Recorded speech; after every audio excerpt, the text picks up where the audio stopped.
paz do Senhor, meus irmãos, Paz, estamos Senhor. aqui Paz, Senhor. reunidos para mais um podcast, para a honra e glória do Senhor. Hoje, nosso convidado especial, irmão Jefferson, vai estar falando um pouco. Nós vamos abordar um assunto hoje Virulento. bem. Um assunto, não digo peculiar, mas digo assim, que não é tão falado, e mais nos nossos altares, que são os mártires e a perseguição à igreja. Apesar que ela acontece de forma velada, mas ela ainda acontece. Então, antes de nós entrar no podcast, antes de nós entrar nos assuntos, deixa aquele joinha padrão para nós aí, Compartilha. compartilha. Pelo amor de eterno. Tu vai estar dizendo pro YouTube que esse vídeo ele é relevante, ele vai jogar para mais pessoas, para teus amigos. Então, se você assiste, se você nos acompanha, não se esqueça de se inscrever no canal. Nós temos bastante views, bastante visualizações nos nossos vídeos. E tem poucos inscritos. Então, você que está assistindo aí, não está se inscrevendo, se inscreve no nosso canal aí. Para nós vai ser de grande ajuda. Deixa o seu like e compartilha e siga nas nossas redes sociais. Então, Amém. Aqui nós estamos com o irmão Jefferson. Então vamos começar. Por onde que o Senhor vê que começa a perseguição na Bíblia? Onde o Senhor vê que começou? Aqui começou. Semente da perseguição. Semente da perseguição. Vamos lá, então. A Bíblia, ela relata que quando Jesus nasceu, a primeira perseguição já houve quando Maria deu à luz a Jesus, né? No livro de Mateus, no capítulo 1, né? Que vai começar a falar sobre a genealogia. E no capítulo 2 vai falar sobre os magos que viram a estrela, né? Lá do Oriente. Então, a partir daquele momento que os magos viram ele seguindo a estrela, eles foram parar no palácio de Herodes. E a partir daquele momento, diante de Herodes, eles falaram, né, para Herodes, aonde haveria de nascer o menino Jesus, o rei dos judeus. E Herodes, naquele primeiro momento, se perturbou, então mandou, né, perguntar em toda a região aonde que haveria de nascer Jesus, o menino Jesus, o rei dos judeus. E tendo advertido os magos que se eles fossem adorar Jesus, eles voltassem para também dizer para ele também ir adorar Jesus. Então foi a partir desse momento que começou a perseguição, né, por Jesus. E a partir daquele momento os magos foram, né, encontraram Jesus, né, em Judá, e a partir daquele momento que eles adoraram, divinamente inspirado, né, pelo anjo de Deus, advertido não voltar pelo mesmo caminho, para não dizer para Herodes. E Herodes, naquele momento, se enfureceu e, a partir daquele momento, começou a mandar matar as crianças de 3 anos abaixo. Então, ali já começou a perseguição. A partir daquele momento, né? E isso a partir depois da vinda de Jesus na Terra, né? Se nós formos falar antes disso, já houve, né? Dos primeiros que estão lá atrás, lá no Coliseu, né? Quando eles eram jogados nas arenas. Mas a vinda de Jesus, ela já começou já com essa perseguição, né? Que Jesus teve que fugir. Depois ele partiu para o Egito, né? E também divinamente inspirado pelo anjo de Deus, dizendo para ele não voltar para lá, mas sim fugir para o Egito, né? Onde o menino estaria seguro. E é interessante que ele também fala o próprio Jesus fala de Jerusalém, que ó cidade que mata os seus profetas. Que é interessante que nós vemos também que surgiu com Jesus a perseguição dos cristãos, mas também vem desde antes, né? Sim. No Antigo Testamento, por exemplo, Isaías tem a tradição judaica que diz que ele foi cerrado ao meio. Elias e Eliseu, a gente não precisa falar muito, eles não foram mortos, só que foram muito perseguidos por Acabe, os descendentes de Acabe. E por que será que eles perseguiam essas pessoas que eram... Por que será que eles perseguiram Cristo, perseguiram os profetas, depois perseguiram os apóstolos? Vamos lá. Primeiramente, quando Jesus ele apareceu no cenário já aos 30 anos de idade, no capítulo de São Mateus, capítulo 4, ele começa, a Bíblia diz que ele sai do deserto e foi para uma terra chamada Zebulônia, terra de Naftali, onde o povo vivia em grandes trevas. E ali ele começou a ver raiar grande luz. E a partir daquele momento que Jesus entra no cenário pregando, ele entrou confrontando o povo através dos seus pecados, através da sua palavra. Então, automaticamente, quando ele confrontava isso, automaticamente mexia muito com o ser humano. Por quê? Porque todos esperavam que Jesus vinha num cavalo, com espada, com escudo. Eles não pensavam que ele viria do jeito que ele vem, nascido numa manjedoura, pregando o evangelho de Deus, entendeu? Não vim fazer minha vontade, mas a vontade de meu Pai. Então, através da mensagem de Jesus que vem ao confronto, porque o evangelho é confronto. O evangelho, ele veio trazer à tona as obras escuras. Então, quando a gente está em Cristo, e ele deixou muito bem dito isso na Escritura, né, que ele diz que vem realizar as obras do Pai, quando ele começava a pregar e confrontar o pecado, automaticamente o povo rejeitou. Por quê? Porque o evangelho, a palavra de Deus, quando ela tem confronto dentro do ser humano, automaticamente ele gera mudança. Olha, o povo jazia em grande trevas, terra de Zebulon, terra de Naftali. Mateus 4. Em compensação, muitos daqueles que estavam ali creram em Jesus, porém outros queriam pegar pedra para apedrejá-lo. Ele curava no sábado. Quem é este que está curando no sábado? Então, o confronto que há da Escritura é essa. É que as obras do ser humano é má. Então, automaticamente, toda vez, vamos pegar um parâmetro, João Batista. João Batista, ele está num cenário 30 anos no deserto. Pregou apenas 6 meses. Quando ele sai do deserto, ele vai no palácio, ele prega para quem? Para Herodias. Olha, o que tu está fazendo é pecado. Tu está traindo teu marido. Isso é pecado. Aí o que ela faz? Era uma festa. Ela manda a filha dançar. A filha dança e aí o rei pede o quê? Ah, peço o que tu quiseres que eu te darei. E a mãe foi no ouvido da filha e disse, então pede para ele a cabeça de João Batista, porque ele falou a verdade. E ele foi decapitado, não pôde voltar atrás. Deu a cabeça de João Batista por falar a verdade. Então o evangelho é isso. O evangelho é o confronto. O ser humano, a Bíblia diz em Isaías que todo ser humano é doente, desde a cabeça até a planta do pé. Então, o que eu preciso para ser sarado? De Jesus. O que ele disse? Eu vim pus doente, eu não vim para são. São não necessito de médico. E o evangelho é para pessoas doentes a serem chamadas para serem curadas. Então, o evangelho traz esse confronto. E toda vez que tu confrontar alguém com a verdade, tu vai sofrer perseguição. Vai rodar. E o que pode dizer, então, avançando um pouquinho no tempo. Depois nós vamos ver ali, Jesus morre, ressuscita e deixa os apóstolos. O que pode dizer porque existem vários períodos de perseguição, mas a perseguição do período dos apóstolos. A maior perseguição que os apóstolos começaram, se você for olhar Atos 2, o próprio Jesus, ele disse, olha, vocês ficam em Jerusalém até ser revestido do alto. Pode ver que antes de Jesus, a perseguição que tinha, ela era muito seleta, ela em alguns pontos, não era a maioria sendo perseguida, até por causa que eles ainda não estavam prontos. Quando Jesus morreu e ressuscitou, depois de 40 dias, que ele ficou na terra dando instrução, e ele sobe aos céus e no 50º dia, se eu não estou enganado, desce o Pentecostes. Quando o Pentecoste desceu para a terra, a partir daquele momento eles estavam reunidos, né, no templo, que todos foram cheios, eram 120, né? Antes de Jesus eram 500, mas a partir de Jesus, a ascensão aos céus e o Pentecoste desceu, foram apenas 120 cheios, né? Quem estava de fora não podia entrar, quem estava dentro não podia sair pelo poder que havia naquele lugar quando desceu. Só que se nós pegarmos um pouco antes, o próprio Cristo já tinha avisado que os discípulos deveriam ficar onde? Na Cidade Santa, em Jerusalém, até ser revestido do alto. Porque ele sabia o que os discípulos iriam enfrentar. Porque Jesus, em São Mateus capítulo 4, ele foi levado pelo Espírito, ele andava em Espírito. Nenhum momento você vai ver Jesus desprevenido. Quando ele estava no Monte das Oliveiras orando ao Pai, ele estava em Espírito. Se possível, afasta de mim esse caso. Então, o cenário que eles encontraram após a morte de Jesus foi essa.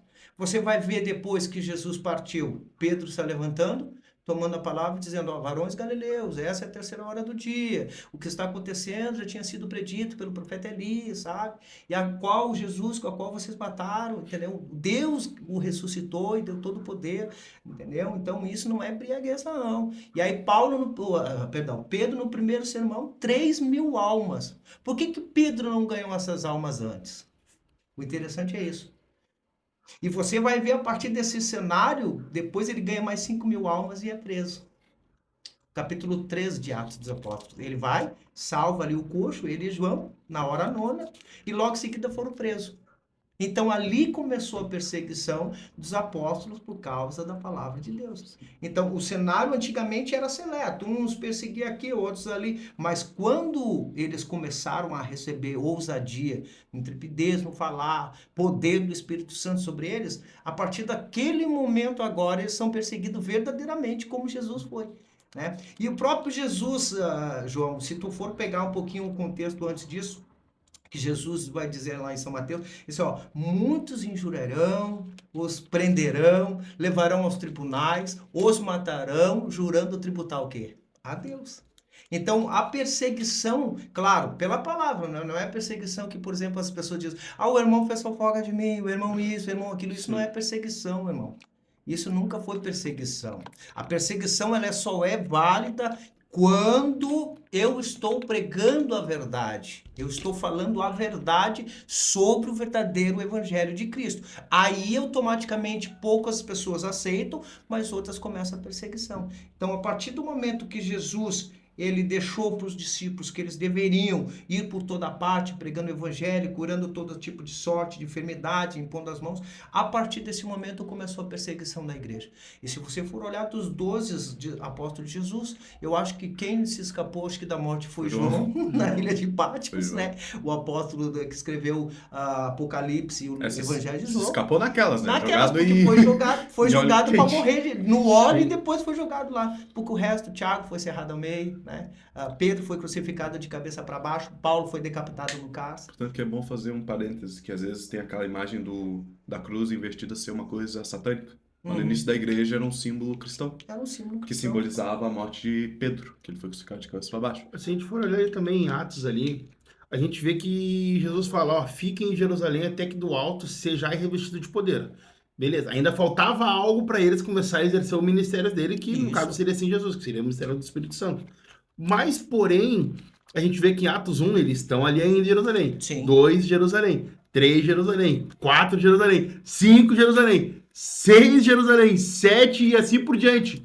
Até então que começa o quê? A perseguição e eles se espalham. Só em Atos 9, 10, se não me engano. 9, Saulo, a conversão de Saulo. Depois 10, acho que a igreja começou a ser... Que daí, quando eles começam a ser... perseguido. Aí, no entanto que eles se espalham. Mas até então, era até para eles ficarem de Jerusalém, até que eles fossem revestidos, depois que eles fossem cumprir o ID, que foi o que Jesus falou. Então, tu acredita que também possa ser a perseguição, a permissão de Deus para que o evangelho venha se cumprir na vida daqueles que ainda não ouviram ser falado? Sim, sim, sim. Pode ver, muito bom o que o irmão trouxe aí. Pode ver que a igreja mesmo, ela começou a ser perseguida logo depois que começou a aparecer os milagres de Jesus na vida deles. Que eles creram, né? Pedro creu, Paulo creu, João creu, tanto é que a sombra de Pedro grudava, João também tinha muita unção de Deus, Paulo tinha. Só que o que acontece? Quando Jesus disse para eles ficar em Jerusalém, era para eles ficar no cenáculo, para eles ficar orando, até a promessa descer. Só que eles se esqueceram de uma coisa, depois que desceu a promessa, eles quiseram continuar em Jerusalém, porque era conforto para ele. Porque você vai ver Paulo se abstendo de pregar o evangelho em Jerusalém, porque foi rejeitado em Jerusalém. Aí Paulo decidiu subir para as viagens missionárias, impulsionado pelo Espírito Santo. Porém, os discípulos continuaram. Só que daí o que aconteceu? A primeira perseguição aconteceu com Pedro, que Pedro foi jogado no cárcere, mas estava em Jerusalém. Só que eles tinham se esquecido que um pouco antes disso, o próprio Cristo disse, olha, ferirão o pastor e as ovelhas se dispersarão, mas eu irei adiante de vós e depois os juntarei. Só que os discípulos, depois de ser revestidos de poder, eles continuaram, eles ficaram na igreja. E se você pegar o termo igreja no original, é eclésia, e eclésia é chamados para fora. E eles não quiseram sair de Jerusalém porque eles estavam com muito medo. O cenário daquela época, quando Cristo morreu, era um cenário muito triste, porque eles pensaram, cadê Jesus, cadê o Cristo? Cadê o nosso pastor? Cadê aquele que nos ensinou? Então já não estava mais entre eles. Só que no mesmo momento, alguns guardaram a mensagem de Cristo. E depois daquele momento que Pedro foi preso, que eles começaram a sair de Jerusalém e começaram a pregar. O próprio Deus, eu quero crer que o próprio Cristo enviou a luta para eles poderem se dispersar. Porque senão eles não iam sair de Jerusalém. Eles iam continuar fincados em Jerusalém, eles só iam conseguir ganhar aquelas almas ali. E sendo assim, por que que Paulo, quando Paulo já tinha entrado no cenário, Paulo disse, olha, não quero João Marcos comigo não, então me dá Silas, me dá Barnabé, mas esse menino eu não quero que vá comigo no momento não. Entendeu? Ele pode até ser útil logo ali na frente, mas porque tudo tinha um projeto de Deus. Assim, se dividiram 2 em 2, como Jesus sempre enviou os discípulos, vão de 2 em 2. E assim, Paulo e Silas foram para um lado, né? João Marcos com outro discípulo foram para outro, Barnabé foi para outro, e o evangelho foi se espalhando, foi se pregando o evangelho. Mas o próprio Deus manda. Por que que muitas vezes, às vezes eu digo que a igreja brasileira, nós temos mal acostumado com o tempo. Nós só queremos Jerusalém. Porque para mim é mais confortável eu pregar num templo, né? Eu pregar a mensagem de Jesus dentro da igreja, que ali o cenário está pronto. Eu tenho um microfone bom, eu tenho músicos, eu tenho um fundo de pano para mim poder elaborar o meu sermão. Eu tenho uma igreja receptível a receber mensagem. Se eu pregar Mateus 11:28, vinde a mim, todos vós que estáis cansados, o povo recebe. Agora, se eu for sair do cenário, do templo, eu for para debaixo da ponte, aonde a gente já presenciou isso, ali tem pessoas que vão receber e tem pessoas que não vão receber. Tem pessoas que vão te olhar na cara, apontar o dedo na tua cara, endemoniados, e vão dizer um monte de coisa. E se tu não está revestido, então esse tipo de coisa que a igreja não está acostumada. A igreja, ela se criou que o evangelho tem que ser templocêntrico. Não, ele não é. O próprio Jesus, se você for pegar a referência bíblica, quantas vezes ele esteve dentro do templo? Quando ele virou a mesa dos cambistas, quando ele esteve na casa de um ou de outro, mas o evangelho de Jesus todinho, o ministério de Jesus, 3 anos e meio, se baseou na rua. Então a igreja tem que se despertar. Tu acha que, fazendo uma comparação nos dias atuais, a gente sabe que a igreja ela faz o seu papel atendendo as pessoas, ajudando, pregando, Sim. levando a palavra. Mas como o irmão disse, estamos numa época templocêntrica, que a gente não vê mais evangelismo em massa. Isso é uma verdade nua e crua. A Sim. gente não vê evangelismo em massa. Os números que a gente vê são poucos, de pessoas às vezes indo aceitar Jesus na frente. E tu acha que nós estamos vivendo provavelmente um momento mais, como é que eu posso me expressar bem? Um momento mais que a igreja está numa apostasia tão grande que talvez nem por isso está sendo perseguida, está tão apostasiada que talvez o inimigo olhe e diga, nem vale a perseguição, eles estão tão quietinhos ali que eu nem vou mexer com eles mais. Porque sabe, quando a gente começa a incomodar é quando a gente atrai luta. Quando a igreja começa a incomodar, ela atrai luta. Quando a igreja não tem luta, é porque não está incomodando, é porque não está tendo mais o brilho, não está tendo mais aquela luz que nem um farol. O farol guia o navio. Sim. E a igreja é a luz que tem que onde tem iluminar. luz não há trevas. Iluminar. E tu acha que esse momento que nós estamos vivendo é um momento de apostasia dentro das igrejas? Eu creio assim, irmão Bruno. Na realidade, a apostasia é uma desconfissão de fé, né? O João estava falando sobre 2 Timóteo ali, né? Paulo, quando ele instrui Timóteo, ele vai dizer, né? Vem cá, meu filho Timóteo, no capítulo, acho que 4, acho que é. Quando ele vai dizer para Paulo, né? Para Timóteo, vem cá. Paulo já estava sendo preso, né? Já estava sendo oferecido como libação pela vida dele. Então, ele chama Timóteo. O interessante é que quando ele chama Timóteo, ele disse, olha, não te envergonhe deste encarcerado que sou eu, né? Mas o evangelho nunca esteve preso. Quando Paulo diz o evangelho nunca esteve preso, ele estava dizendo para Timóteo, olha, tanto é que ele dá 4 conselhos a Timóteo nesse capítulo. O primeiro conselho, ele disse, permaneça naquilo que tu aprendeste. Segundo conselho, ele disse, guarde o bom depósito. Terceiro conselho, ele diz, viva uma fé sem fingida que teve na tua avó e na tua mãe nisso. E o último conselho de Paulo, esse eu guardei, que eu pego para mim o conselho de Paulo. Ele disse, prega a palavra insta. Ou seja, Paulo, quando ele chama Timóteo, Paulo estava sendo preso, estava indo para Roma. Estava indo, a Atos 27, ele estava indo para Roma para ser decapitado, morto. Quem é na sã consciência que está indo morrer, né, em Roma, né, na Itália? Ele chama Timóteo e diz, traga meus livros. O que ele vai querer com o livro se ele está sendo oferecido já para a morte? Traga meus pergaminhos, traga meus livros, traga minha capa e vem que eu quero impor as mãos em ti para revivar o dom que há em ti. a necessidade de um homem de Deus de instruir alguém que vai continuar o caminho. Então, a igreja ela está se perdendo por isso. Ela já não tem mais a visão de ir além. Porque eu vivo hoje. Eu tenho que saber que as pessoas a qual eu instruo, elas vão ir mais além do que eu. Elas vão seguir esse evangelho. Nós vamos parar por aqui, claro. Nós que somos da nossa idade aqui, né? Todos jovens. Quem tem 100 anos para baixo, Abraão tinha 100, tinha o Espírito Santo, era jovem. Então, nós vamos parar um dia, mas e os que vêm atrás? E a geração? Se nós não ensinarmos eles que o evangelho não é um mar de rosa, que eles devem pregar a palavra insta, em tempo, fora de tempo, que eles devem viver uma vida irrepreensível. Vai vir, pode ver, Salomão, quando ele escreve, ele vai dizer, vai vir tempo difícil, a qual o homem dirá, não terei prazer. Nós estamos vivendo esse tempo, não por causa de pandemia, não por causa de terremotos, porque sempre houve, mas um período de escassez da voz de Deus. Deus se calou? Não, Deus não se calou. O único período que Deus se calou foi no período interbíblico, de Malaquias a Mateus, só. Hoje Deus fala, Ele é. Ele era, ele é, ele será eternamente. O problema é que a nossa geração, ela se acostumou a receber o alimento.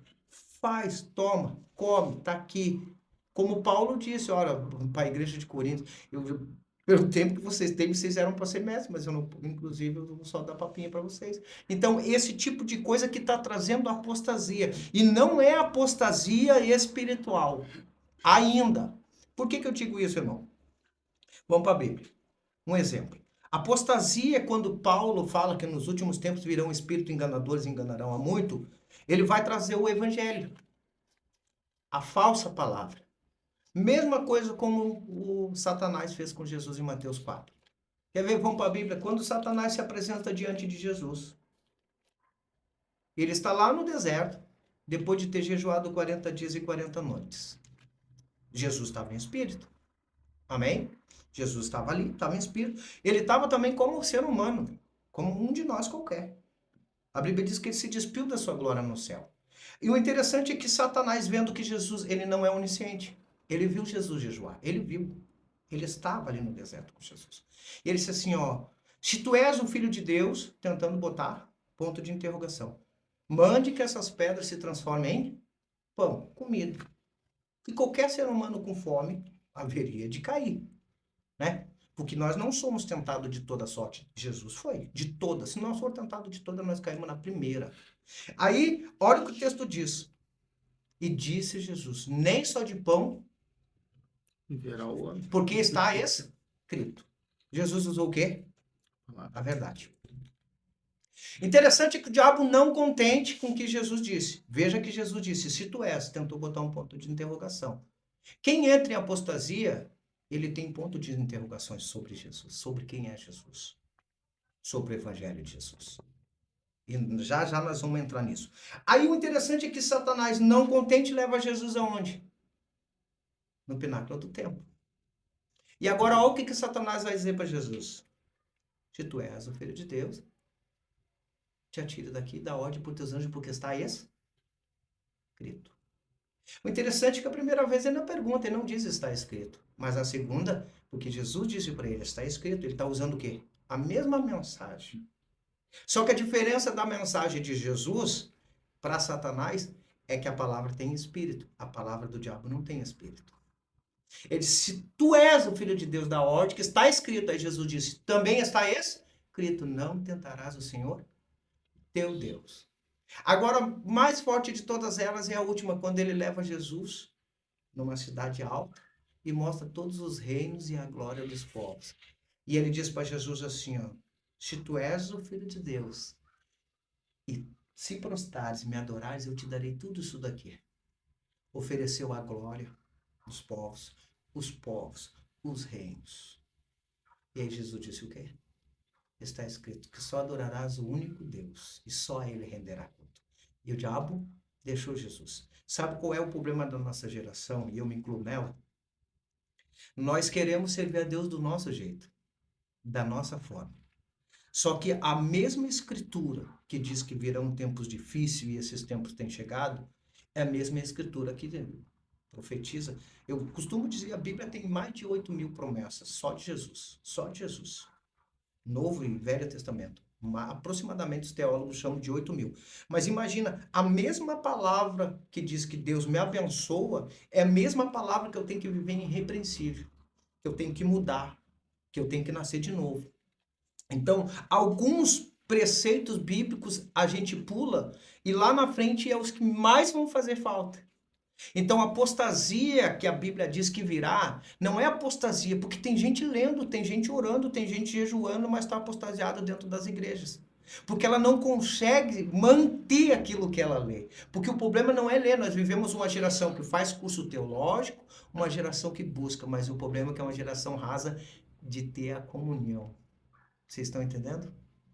Então, quando isso acontece conosco, de nós deixarmos de olhar para o Criador, a gente vai virar um alvo fácil da mentira, do engano.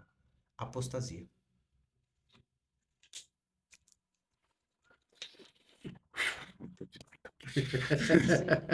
Isso aí que o senhor tá falando me lembrou de uma coisa que o senhor acha que a falta de perseguição hoje, de perseguição mesmo física na igreja, tu acha que é falta de palavra? Falta de viver a verdade? Ou o que tu acha que Também, tá faltando? também. Aqui a igreja brasileira ela nunca foi perseguida. Se tu botar o que é perseguição, o que nós podemos denominar o que é perseguição? Perseguição está acontecendo na Coreia, China, que matam tua geração. Não pode ter Bíblia, no celular não pode ter nada. Se tu falar Jesus na mesma hora, ou tu é morto ou tu é preso. Isso é perseguição. E outros países que está acontecendo também, como Canadá, Europa, onde não pode ter mais igreja, tu aluga ali por determinado tempo para poder fazer um culto e depois já era. Que nós podemos dizer que vivemos aqui uma perseguição, entre aspas, velada, que é meio que a mídia tenta boicotar se tu falar de Jesus, eles tentam te cortar, mas que nem o João estava dizendo, né, da apostasia. Até tu me respondeu a minha próxima pergunta que eu ia falar sobre esse novo evangelho que está surgindo, esses novos profetas que estão surgindo aí, que profetizam em nome de anjo, anjo que me rege, nome de anjo que a gente Maria. nunca viu. É uma coisa Daqui a que pouco é tá chamando até assombrosa. Azazel, os anjos caídos. Daqui a pouco chama até o Mas já Metatron tem gente também. chamando, já tem gente chamando. Infelizmente já tem gente chamando esse tipo de coisa. Já. É que assim, a perseguição, hoje em dia, as pessoas falam muito, a igreja brasileira, ela será perseguida sim ou não? Essa é a pergunta. O que vocês A acham? gente acredita Eu que acredito que vai. Se a todos gente os viveu o grandes verdadeiro avivamentos vieram da perseguição. É quando vamos dizer que a igreja vive mais, derrama aquele azeite puro e limpo. É quando a igreja mais cresce, mais prospera. Tinha É um na pastor, perseguição. ele é lá da África. E um dia, um pastor brasileiro foi ter um encontro com ele. E no encontro, os dois, eles começaram a orar, né? E a oração do pastor brasileiro era essa: Deus, entra na África, Senhor. Entra na África por misericórdia. Há muitas feitiçarias, há muitos bruxos. E lá na África não é como no Brasil, né? Vocês sabem que nós vivemos num estado onde tem muita potestade. O Rio Grande do Sul é o estado onde mais tem potestade. Por isso que uma igreja abre, ela não pendura muito tempo. O máximo 3, 4 meses ela fecha as portas. Isso tem a estatística, né? Eu tenho acompanhado isso. Diz que no estado do Rio Grande do Sul ainda tem 86 municípios que não há igreja, né? Queremos fazer missão na África, mas esquecemos do Sul. Vamos lá. Tem pastor de São Paulo abrindo igreja aqui no interior do Rio Grande do Sul. E esse pastor, interessante é que a oração dele era assim: Deus, entra na África, muda o quadro dos nossos irmãos. E continua orando. E o pastor africano se calou, deixou ele orar. Daqui a pouco começou a chorar e foi conversar com esse pastor. Pastor, o senhor disse que está orando por nós, né? E ele disse assim, sim, demorando, irmão, demorando aí, porque a gente vê a perseguição aqui, tem gente sendo morta, porque lá tem um lugar da África que é o islamismo, né? Sim, Eles o têm norte. muito, o norte de lá, então é tomado por islamismo. Então, e o pastor chegou e disse assim: não, pastor, o senhor não entendeu. Nós temos clamando pelo Brasil. Nós temos clamando por vocês. para que vocês possam ter a mesma visão que nós, porque vocês não são perseguidos ainda. E o país que não tem perseguição pelo amor de Jesus, ele precisa mudar. Veja bem a visão. Pastor brasileiro orando, chorando por eles, porque estão sendo perseguidos, e eles dizendo, não, nós estamos orando, para que vocês possam também experimentar o que é a perseguição, pelo amor, pelo Evangelho de Jesus Cristo, assim como nós. Então, veja como nós estamos tão longe, muitas vezes, porque as pessoas pensam que o Evangelho, irmão, o Evangelho, ele é para nós podermos nos limpar, nos purificar para subir para o céu.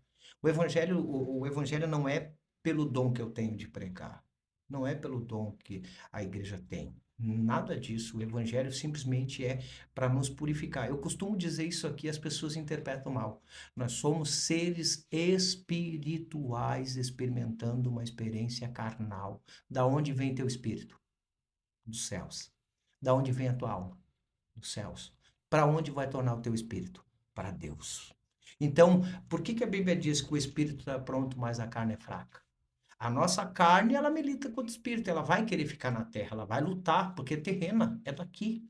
Agora, a nossa alma, o nosso espírito quer tornar para o céu de novo, quer voltar, não vê a hora. Por que Paulo disse, olha, a criação arde ardentemente pela glória que ainda há de se manifestar, porque ainda não foi manifesto aquilo que nós seremos no céu, corpo glorificado, sabe, a nossa alma na eternidade. Não. Em compensação, aqui na Terra nós temos sofrimento. Então, a igreja do Brasil, ela precisa entender que se ela não despertar acerca do que é o verdadeiro evangelho, que nós devemos morrer. Se o grão de trigo não cair na terra e não morrer, ele fica só. Nós devemos morrer para nós, para o ego. Cada ser humano deve morrer para dentro de si, para mim poder fazer com que os outros tenham vida. Esse é o evangelho que Cristo vem nos mostrar. Enquanto nós não crescemos espiritualmente sobre isso, é por isso que a perseguição vai vir. Pode ter certeza. E a perseguição, eu não estou falando aqui simplesmente de, por exemplo, ter que casar duas pessoas do mesmo sexo, que tem gente, eu vejo o pastor dizer, não, a perseguição brasileira vai ser essa. A igreja vai ter que casar. Não, porque a católica já está fazendo isso, outros ministérios já fazem. Tem ministério apacentando esse tipo de situação, né? Não, isso não é perseguição, isso se trata de uma verdade, de um princípio. Eu tenho princípios dentro da palavra, e quem quebra princípio, por princípio será quebrado. Agora, a perseguição é eu ter que me impor através da palavra. O evangelho não precisa de defensoria, não. Nós já temos um advogado que defende ela, que é o autor e consumador da fé, que é Jesus. Porém, se eu não tiver aqui dentro disso aqui, com a minha fé firmada e falar a verdade, naquele grande dia corre o risco de quem perder a salvação por não ter falado a verdade. Então a perseguição tem que vir sim através da mensagem que nós pregamos. E eu creio que falta pouco para a igreja começar. E através disso, como o irmão falou, aí sim vai ser derramado o avivamento. Porque daí o Brasil está fazendo o quê? Aquilo que o reino determinou. Está incomodando o inferno. Está saqueando o inferno. E aí a igreja vai ser perseguida e Deus vai derramar do avivamento para nós poder continuarmos pregando o evangelho de Cristo. Amém? Houve uma história de um pastor que veio um pastor chinês. Que na China, todo mundo sabe que lá não é um lugar muito aceitável, não aceita muito o evangelho. Esse pastor, ele era um dos pastores das maiores igrejas da China. Daí acontece, esse pastor veio fazer uma palestra aqui, ele conseguiu asilo em um país de São Paulo. Daí o irmão foi conversar com ele, o pastor, daí esse pastor chinês olhou pra ele e falou o seguinte, aqui, lá a gente sofre perseguição, só aqui é pior pra vocês. Ele falou, mas como assim lá? Vocês são mortos ou vocês são colocados em campos de trabalhos forçados? Daí o irmão chinês falou, mas é que lá a perseguição nos aproxima de Deus. Aqui vocês estão vivendo uma mente autorizada. Aqui vocês estão sendo distanciados. Aqui vocês estão prestando... Você tem tanta coisa boa na volta de vocês que vocês não prestam atenção no que é verdade. Isso é bem interessante. Isso nós vamos ver durante toda a história da Bíblia, da igreja. A gente vê irmãos que morreram e não negaram. Que nem um mártir da igreja primitiva, que é eu acho que eu vou errar o nome dele. É Policarpo, se eu não tô louco. Esse irmão, ele era um pastor de 80 e tantos anos, não lembro quantos anos ele tinha. E naquela época, muito perseguido pelo próprio Império Romano, porque aqui as perseguições nós vemos que é pelos judeus. Ele foi pego pelo imperador romano e foi mandado que ele negasse a Cristo. Ele primeiro fala, fale abaixo os ateus. Ele apontou para todos os romanos idólatras e falou, abaixo os ateus. Daí depois disso, ele pergunta, mas tu já é um homem de idade, já é um homem tão velho, por que não nega Cristo? Daí ele fala o seguinte, eu servi a Cristo durante 80 e tantos anos, e ele não me fez mal algum. Como posso negar eu morrer?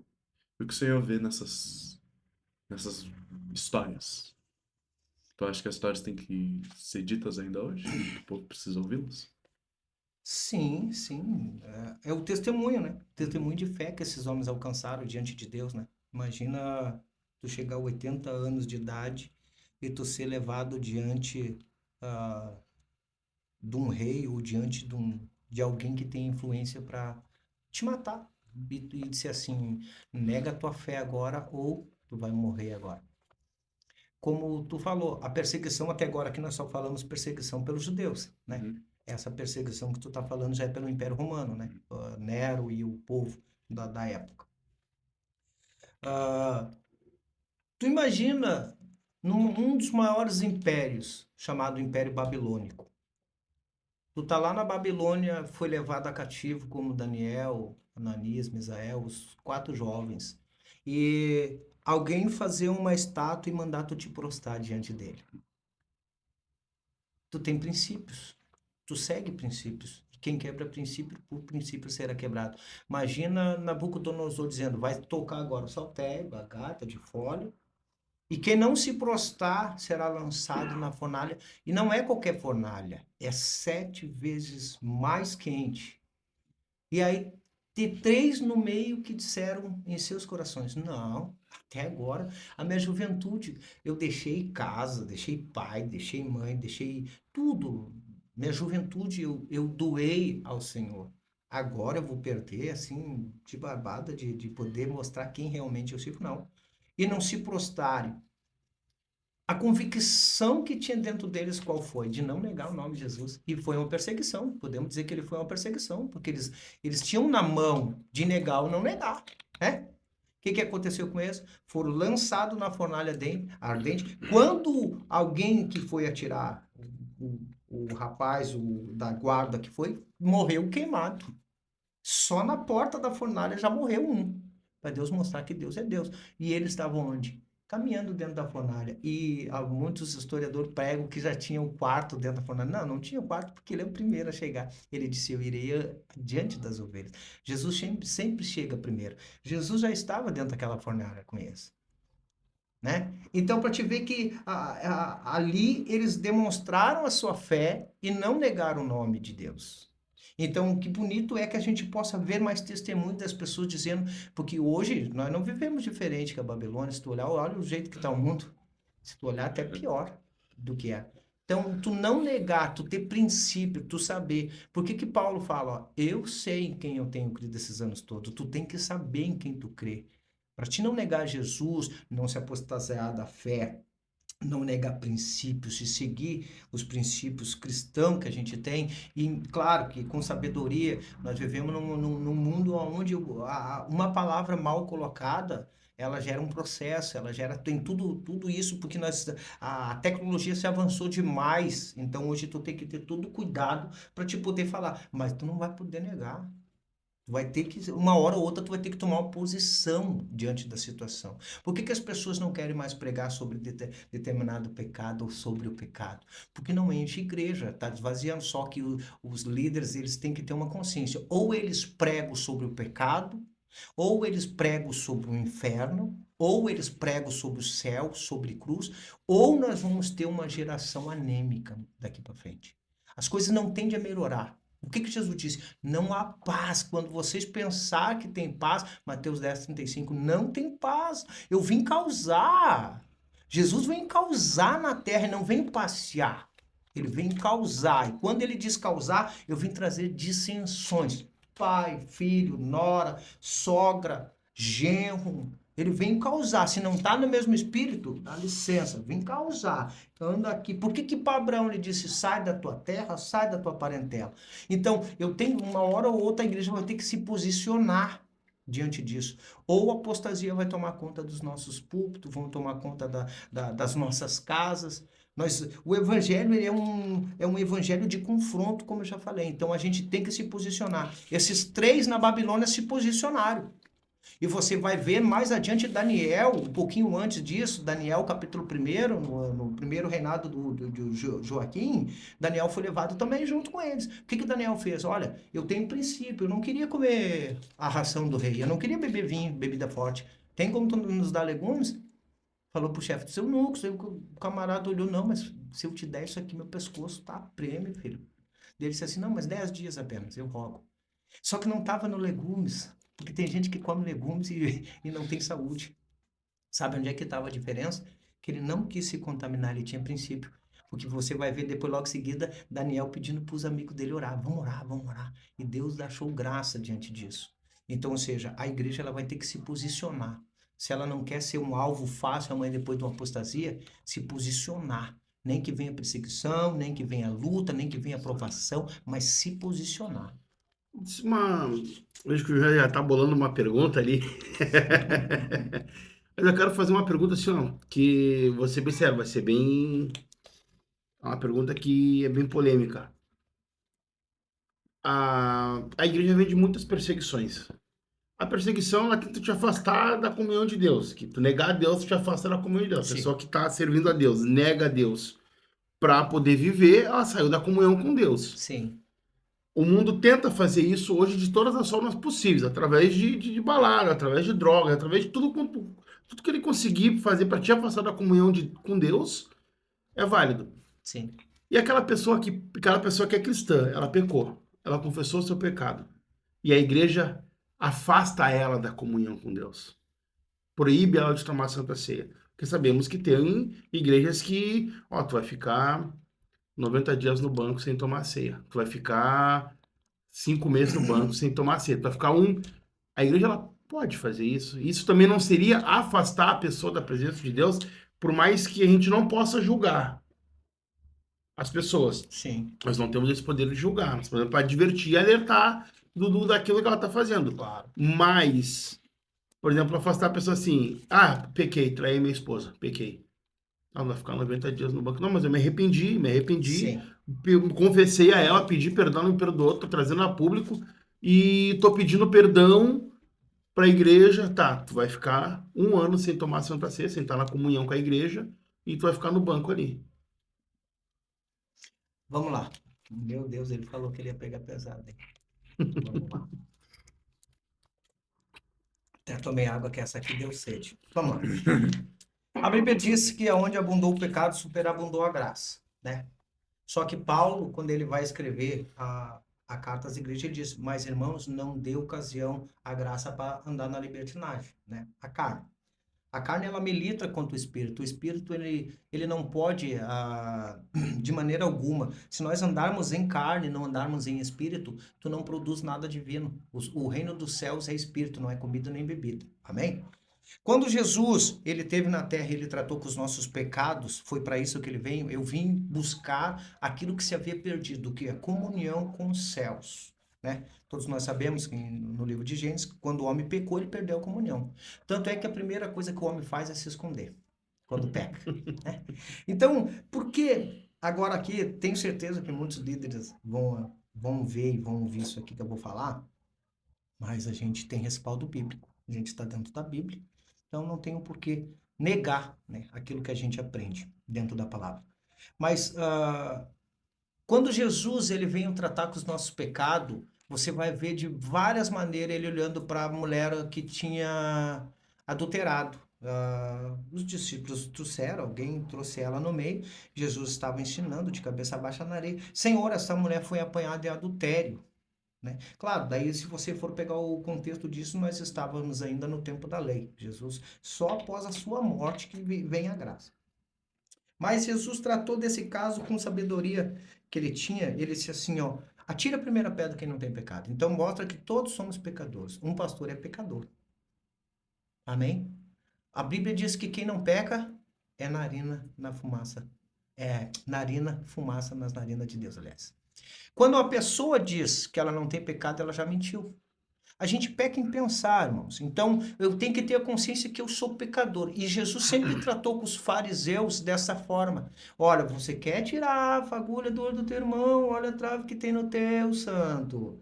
Não julgueis, Mateus capítulo 7, não julgueis para não ser julgado. Da mesma forma que medir, será medido. Então, Jesus, ele sempre nos bota... É engraçado que ele nos nivela de uma maneira que não tem como eu me achar mais santo do que o irmão. Não, eu sou pecador sim, a única coisa é que eu estou me purificando. Alguém me pergunta lá fora, qual a diferença da igreja para o ser humano sem ser cristão? A única coisa é que o Espírito que habita em mim me diz, né? João capítulo 16, e quando ele vier, ele convencerá o homem do pecado, da justiça e do juízo. Então, eu tenho o Espírito e tu não tem. Vou provar para vocês dentro da Bíblia. João 14. O Espírito que o mundo não pode receber, porque ele é santo. Ele habita na igreja. Dons Deus dá para os homens. Deus não dá dom para a igreja. Deus dá dom para os homens. Tem gente com dom lá fora cantando música secundária, que dado por Deus. Agora, dons espirituais para te produzir no corpo de Cristo, edificação da igreja, só a igreja. Amém? Então, as pessoas lá atrás, antigamente, pegavam uma irmã e botavam na disciplina. Eu não sou desse tempo que se disciplinava 6 meses, 1 ano.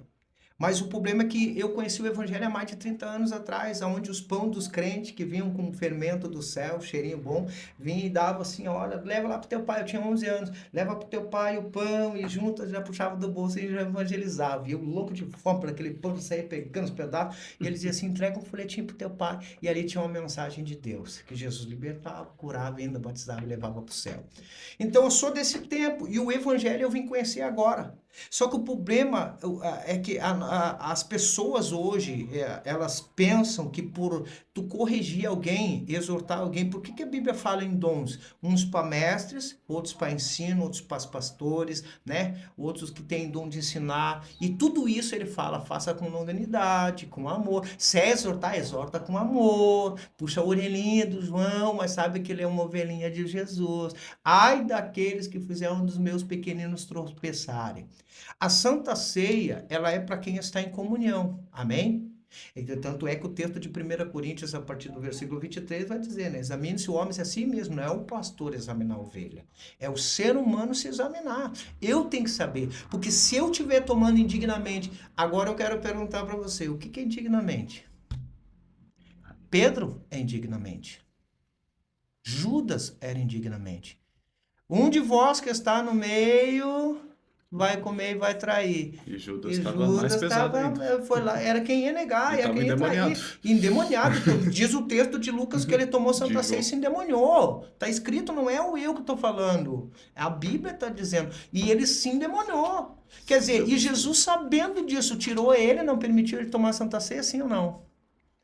Pedro, quando Jesus andou com ele 3 anos e meio, o interessante é que nós podamos as pessoas, dizemos, isso aqui às vezes as pessoas não dizem, talvez eu até vou receber depois um não aí de uma dessas portas abertas aí, mas eu tô ligando é para Jesus. As pessoas dizem, às vezes esse faz, esse não faz, isso é acepção, e Deus não faz acepção de pessoas. Lembra quando Davi foi ungido? Davi era pequeno, estava no pasto. E Samuel vai na casa de Jessé, e quando chega lá, o interessante é que aparece Tamar, homem de guerra, forte, que sabia manejar a espada, e se levantou para ungir. Deus, não é esse, filho. Tu tá olhando com a aparência. Eu não atento para a aparência. Eu tô olhando ainda para dentro, ainda, o menor, tá? E ele se sentou. Quando terminou todos os filhos, ele disse assim, mas tem mais algum aí na tua casa? E não tem. Não, mas só um pouquinho. Não, mas tem um lá no campo. Não, mas aquele é ruivo, aquele tá cuidando de ovelha, cheira mal. Não, então chama. Não sentamos à mesa, senão trouxer. Quando trouxeram Davi, Deus com tanta alegria disse para ele, levante e unge o novo rei de Israel. E diz que naquele mesmo momento o Espírito do Senhor se apoderou de Davi. Agora, para você entender, Deus, às vezes ele olha o menor e ele considera como maior. E o menor que quer ser o maior, ele considera como o menor do reino. Então, a gente às vezes trata com as pessoas, esse pode tomar Santa Ceia, esse não pode. Claro, irmãos, que eu vou te dizer, eu não estou fazendo apologia ao pecado. Mas Pedro andou 3 anos e meio, Jesus sabia que ia negar, Jesus sabia que o diabo ia usar a boca dele. Mas mesmo assim Jesus tratou dele. E tanto é que Jesus tratou de Pedro, que quando Jesus chama Pedro para um discipulado à parte, porque Jesus ele é assim, ó, ele andava com 12, ele chamou 12. Ele vocacionou 12, mas ele andava apenas com 3. Então, ou seja, a gente tem que andar com quem tem luz, com quem tem visão do céu. Diz um pastor amigo meu, tu anda com pintinho, pintinho tu será. Anda com águia para te voar mais longe. Então, a gente tem que ter isso dentro da gente. Anda com pessoas que sabem para onde vai, da onde Deus o tirou e aonde Deus está levando ela. Entendeu? Então, ou seja, aí as pessoas querem fazer acepção, não pode tomar Santa Ceia. Agora eu quero fazer uma pergunta para os irmãos aqui. Quando disciplinavam uma pessoa, e a gente deve corrigir sim, a Bíblia diz, pecar, irmãos, o pecar é errar o alvo, certo? A original do pecado é errar o alvo. Então, nesse mês, o Bruno errou o alvo. Ele teve um pensamento que não era dele, então ele errou o alvo. Aí o que ele faz? Ora, pede misericórdia a Jesus e segue a sua vida espiritual. Amém? Até aqui incontestável, não estou fazendo apologia ao pecado. Porém, o que acontece? Se esse pecado que está na tua mente, que está no teu coração, ele se agravar, virar uma iniquidade, por que Jesus condena? Nos últimos tempos, o amor de muitos esfriaria, por se aumentar a iniquidade do mundo, né? A tecnologia então vai esfriando o amor de muitos. Ele está falando da igreja, não está falando do mundo. O mundo não há amor. Amor na igreja, né? Então, o que acontece? Quando isso começa a transparecer, eu errei, não me corrigi, voltei a errar, começa a mesma coisa, vira iniquidade. Aí Deus aborrece, aí o Espírito sai. Então, automaticamente eu preciso lidar com o Bruno. Só que eu tenho que identificar, porque o Bruno não é o João não é o Daniel não é o Leonardo. Eu tenho que tratar cada um diferente. Por isso que eu digo, há chamados e há chamados. De quem Deus chama e capacita para fazer determinada função e obra. Para que o corpo seja edificado. Agora, quando eu não tenho essa visão, eu vou tratar o Daniel, o Leonardo, o João, todo mundo da mesma forma. E vou colocar isso tudo dentro de um cesto. Isso tudo pecador. Não, Daniel peca de uma forma, o Daniel erra aqui, tem dificuldade aqui. O João já é aqui, já é mais maduro. O Leonardo já é aqui. Eu tenho que entender isso, porque senão eu vou tropeçar, fazer eles tropeçarem e cair. Antigamente, eu me lembro que uns anos atrás, a disciplina, ela era de 3 a 6 meses e às vezes até 1 ano. Aí eu pergunto, e se Jesus volta essa pessoa sem Santa Ceia, quem é que vai ter que dar conta desse sangue? E para concluir a minha pergunta, para concluir a última parte dela, né? A pergunta em 2 partes. 2 partes bem longas. Muito boa essa resposta. Aqui também, até porque Paulo diz ali na carta aos Coríntios que é para tirar da comunhão, excluir da comunhão, aquele que tu já alertou, que tu falou, que tu corrigiu e não quer nada com nada. Esse sim Paulo manda cortar da comunhão.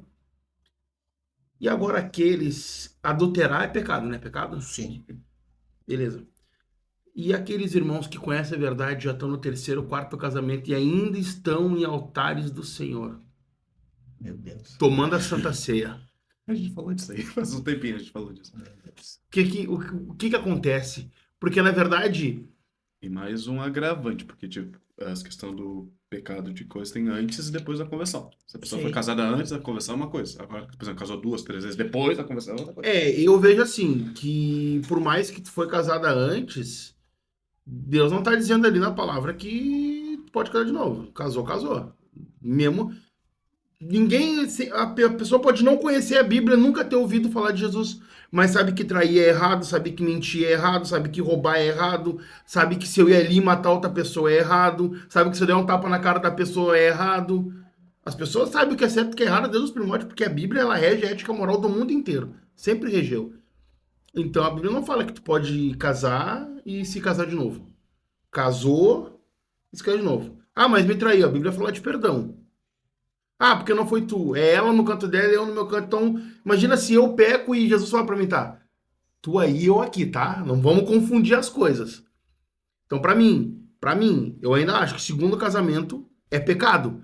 E a pessoa que pune uma pessoa por adultério, ou até por fornicação, ou por qualquer pecado, mas ainda admite pessoas que estão no 2º, 3º, 4º, 5º, tem pessoas que estão no 6º casamento e estão cantando nos altares. Salomão. Irmão, aí tu disciplina. Aí eu pego o irmão aqui, o irmão traiu a esposa. Ah, irmão, vai ficar 1 ano no banco. Mas o João tá no 5º casamento. Ô, João, prega hoje lá na minha igreja lá. Como é que... Isso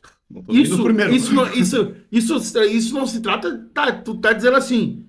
Ah, mas o João tá na presença de Deus, irmãos. Deus usou uma mula para falar com o Balaão lá. Não significa que Deus está operando. Mas assim, ó, para formar a pergunta. Isso não está também de uma perseguição ou acepção, porque eu estou punindo um, mas tem outro que está na mesma situação, está na iniquidade, está pior ainda, e tá no meio da igreja. A gente vai entrar. Está ensinando. Porque se for assim, também tem questão do fornicação, que às vezes é muito. Fica quieto. Não, calma. O que eu Mas quero dizer? o pior é que assim, ó, o pecado tu tá levando, onde tu tá pecando, tu Não, tá sim. levando outra Outras pessoa a pessoas. pecar. É porque eu quero dizer, por exemplo, a questão da fornicação, ela é muito mais, muitas vezes, muito mais aceita o pecado da fornicação do que, por exemplo, o pecado de homossexualidade. Eu já vi muito isso. Tipo, a pessoa, às vezes, fornicou, a pessoa, mas fornicou.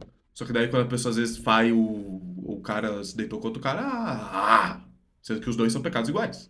Pecados iguais. É que Deus abomina o homem que se deita como uma mulher. A gente já vê assim, ó, abomina. É uma palavra muito mais pesada do que uma fornicação. Tu vê, a fornicação. Parece uma furadeira. Né? Não tem Então, pecado. mas Deus abomina o homem que se deita como uma mulher. E o lavarento? O lavarento também, ninguém fala do lavarento. Então a gente vê assim, por exemplo. Então, é que ele tá nomeando os pecados, tá dando nome, então no lavarento ele não tá Então a deixando gente de vê lado. assim, isso engloba também diversos pecados. Sim. Aí tu vê disciplinar um, aí tu vê outro não Tá, disciplinar. mas a tua pergunta é, isso seria uma forma de perseguir alguém? Ou É seria isso? uma forma de acepção, porque na verdade a gente sabe que tem perseguição dentro de pessoas dentro da igreja. Isso acontece dentro da igreja. Não, acontece Pela luz do irmão brilhar mais, que a minha que devia brilhar mais, que Puxa o cuido. tapete. Não, irmão, ó, banco pra ti. Fica procurando motivo. Porque a gente sabe que nossos altares hoje tem gente que tá em pecado. Não Sim, tem né? como negar. Deus É. traz à tona. Traz. Mas o problema é quando tu trata a iniquidade como algo comum dentro da igreja. Sim. Vamos lá, veja bem. Devagar. Existe pecado, pecadinha? Sim ou não? Eu não acredito acredito. que sim. Eu não acredito. Tá. Por quê? Porque a Bíblia fala que há pecado que é para a morte. Mas ele não deu nome. Ele não nomeou. Maior, mais grave ou não. Não. Então nós vamos dizer que não há acepção. Deus não faz acepção. Porque Deus ele não é pego de surpresa. Já parte do princípio que Deus não é pego de surpresa. Ele já sabia do pecado do ser humano. Ele sabia de Adão e Eva. Tanto é que eu vou provar para vocês dentro da Bíblia que quando Satanás diz para Eva, ele diz, certamente não morrerás, mas você será como um de nós. O que ele quis dizer com isso? Conhecedor do bem e do mal. Tudo isso estava no céu. A ciência do bem e do mal. Tanto é que Deus criou duas árvores. A árvore da ciência do bem e do mal e a árvore da vida. Por que ele criaria duas árvores? Se Deus tivesse uma só preferência, só o bem. Tá entendendo? Então não existe pecado e pecadinho. Não existe. Por exemplo, tu roubar um celular, um iPhone de 10 mil reais e tu roubar uma chave enferrujada de 50 reais, de 10 mil para 50, tem grande diferença, não tem? Né? São 950 reais de diferença. Mas- 9.950 reais de diferença. Só que perante Deus, não. Se tu roubar 100 mil, se tu roubar um lápis, tu é ladrão. É por isso que nós temos que entender uma coisa. Aí que entra o contexto do que o Bruno falou. Ah, Deus faz a acepção, tem pecados para a morte. Aí nós já estamos falando de uma coisa, por exemplo, assim, ó. O que é a blasfêmia? A blasfêmia é quando eu blasfemo contra a obra de Deus. Eu dou pro diabo aquilo que Deus está querendo fazer na terra. Aí é blasfêmia. Esse tipo de pecado não tem como Deus perdoar. Ele não perdoa, porque não divide a glória dele. Agora, por exemplo, qual é a diferença de Judas para Pedro, o pecado? Um traiu, o outro negou. Mas os dois traíram, os dois erraram. Então, por isso que o pecar é errar o alvo. Agora, vamos voltar lá pro casamento. Já falamos do Voltando pro pecado. casamento, calma lá. Vamos lá, Mateus capítulo 19. 19. Abre Mateus 19. Vamos falar do casamento, então. O que acontece? Quando o irmão falou assim, por exemplo, eu já casei, já separei, né? E assim por diante, né? Assim por diante, o que acontece? Né? Quando a gente, na realidade, eu tive já 2 relacionamentos fora a igreja, aonde eu não fui casado, eu fui ajuntado, aonde um desses eu tenho 2 filhos. Amém? Fiquei 10 anos e o primeiro 6 anos, então 16 anos. E hoje eu sou casado há 6 anos, graças a Deus, uma mulher linda, maravilhosa, alguém que Deus me supriu mesmo. pregador do evangelho, uma mulher de Deus, que me ajuda todos os dias, até mesmo na minha conversão. Quando eu decidi entregar minha vida para Jesus, eu sabia que casamento era um só. Casamento é um só. A aliança que Deus faz com o homem é uma só. Deus não faz várias alianças. As alianças que Deus fez, todas elas o homem quebrou. Fez aliança com Abraão, Abraão quebrou. Fez com Moisés, Moisés quebrou. Fez com Noé, Noé quebrou. Fez com Jacó, Jacó quebrava. Então, Deus transformou aquelas alianças numa só, aliança de sangue, que essa é imutável. Ele fez, ele subiu na cruz, disse, tetelestai, está consumado, terminou. Amém? Então, quando ele vai falar no capítulo 19, acompanhe comigo ali a questão do divórcio.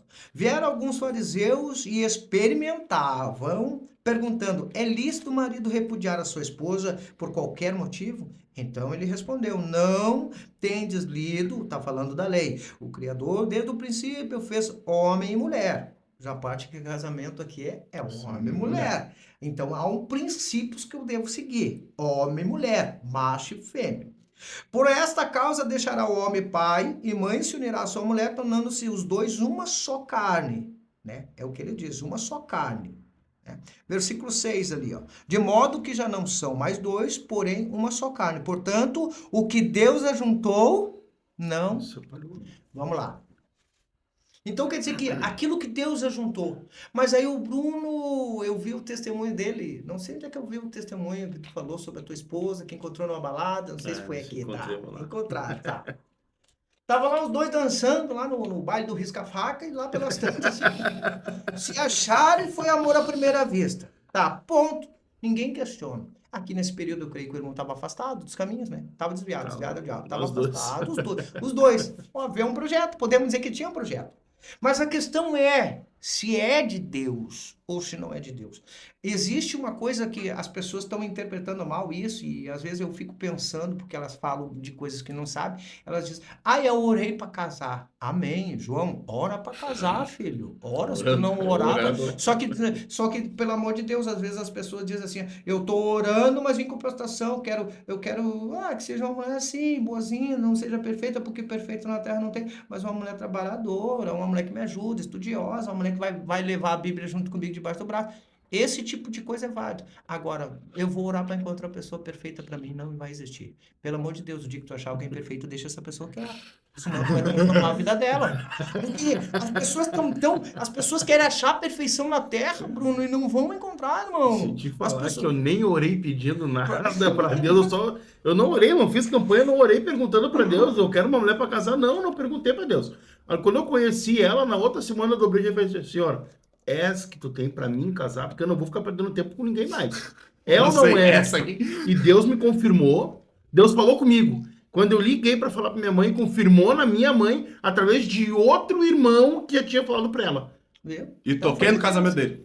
E eu casei, fui lá e pedi em casamento, então abençoado. Então foi de Deus. Podemos dizer que foi de Deus, foi de né? Deus. Então, ou seja, isso é válido. Quando eu casei com a minha esposa, eu orei há 5 anos, eu estava orando há 5 anos e ela estava há 8 anos orando, né? Há quem diga que ela orou pouco.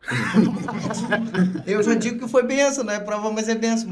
Mas vou dizer para vocês assim, ó, foi uma das coisas assim, ó, nós nesses 6 anos de casado, Deus nos transformou a nossa vida. Hoje nós podemos falar para casais, porque nós passamos momentos muito difíceis de estar dentro de casa, 2 pessoas diferentes, bravas, porque eu sou sanguíneo, irmão. Vocês olham assim, é benção, irmão Jefferson é benção, mas não queira conviver comigo. Jesus ainda está amansando a fera, Pedro, ainda. Então, ou seja, a gente tem essas dificuldades, mas o casamento te ajuda quando é um casamento abençoado por Deus. Nem todo casamento é abençoado por Deus, claro que não. Claro que não, porque quer ver Paulo, quando ele vai falar sobre acerca de casamento, nós já vamos chegar lá, ele disse, o marido, a mulher crente e o marido descrente santifica para convivência, apenas não vai ter salvação para ele. Não vai ter salvação para ela se ela for descrente e ele crente. Então ele diz santificação, se não se converter, exatamente. Isso. Então, é isso, irmão? Então, ou seja, quando a gente olha para dentro da Bíblia que Deus fala que casamento é um só, o que está acontecendo das pessoas, mas a Bíblia não fala, varão, só um pouquinho. Todo texto explica texto, e sem texto não tem contexto. Então então tu quer um contexto bíblico. Deus mandou tu casar de novo? Foi Deus que mandou tu te separar? Foi Deus que disse que era para ti? Se tu orou e Deus mostrou que a varoa é aquela ali, casa com ela e amém. Não deu certo, vai para dentro de uma casa. Casamento é duas pessoas diferentes que entram dentro de uma panela de pressão e ligam o fogo.